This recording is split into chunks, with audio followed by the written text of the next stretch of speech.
Yo'lga chiqdi. Silliqqina.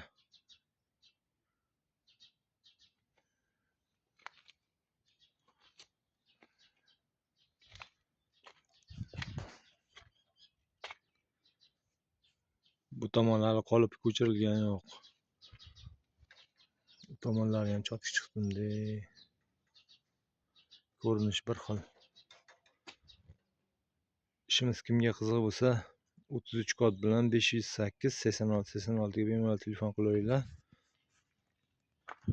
Xudo xolasa patlazer chiroyli qilib beramiz.